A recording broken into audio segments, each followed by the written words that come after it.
Libyuan ko daw ang iya nga mga hub. Tapos mga guys, no, ipapatakod niya daw ang iya nga frame. Okay, bago daw siya kaya kagang iba nga pisa-pisa. Ate pa na yun nun ta kay man kwarta na inibao. Lantawa na.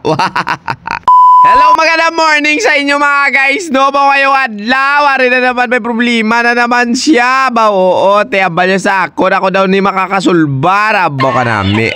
So, bali mga guys, no, ang iyang habinungkag ko na kasi nga pinalimpyuan niya. Papalitan na natin ng bagong biring. Oo, ang guba lang eh. Oh.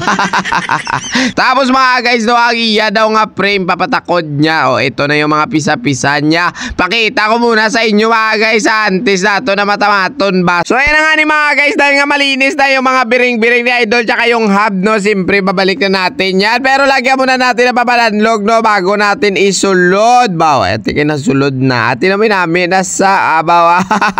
At dahil na nabuo na natin mga guys, no, ang iya nga wheelset. Oh, ito na itatakod na natin yung likudang gulong-gulong mga guys. Oh, tapos susunod naman natin mga guys yung head parts niya. Gagamit tayo dyan na special tool sa panghugot-hugot. Oo, para naman dasig lang siya karon ko magsulod. Tapos mga guys, ito na igugulo na natin pala yung siyak ni Idol. So sa mga nagtatanong pala mga guys, no, ano pala yung brand ng siyak ni Idol? Oh, Sagmit Ibutre. Oh, kadalasan ito yung tinatakod natin dito sa mga bike lang nga nagpa-symbol house. So ito na nga ni mga guys, no, nung natakod na natin, no, siyempre gulo na natin yung stem tsaka handlebar para naman ay plastar taka tubangan ng gulong-gulong niya habang si Buyalo Black araw lang tawa na nagtatakod siya ng prino tsaka kambyabaw ka namin kapisan nga bata ni mapuslan gini sa abaw.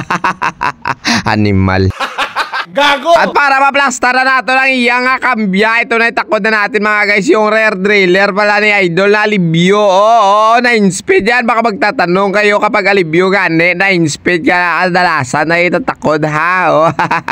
Bali 1/9 ito mga guys yung setup ni Idol. So ito na naplastar na nato mga guys yung likod na ano prino dito naman tubangan tapos kambyada na lang baw igulo-gulo tanayan na yung kable. Okay, internal diba? Basta hindi ka mukbalo ari tudloan ta kamo. Lagyan nyo muna yung kable ang ilang nga ano buho tapos ay mga muna guide nyo kung magpapasulod kayo ng inyong hydraulic hose o di kaya yung ano kibulausing. So ito na finally mga guys, natapos na red sa wakas. Boka namin ang ngirit ni Maninoy. O kambya-kambya na line din. Gwapo-gwapo na nasa karon. Wow!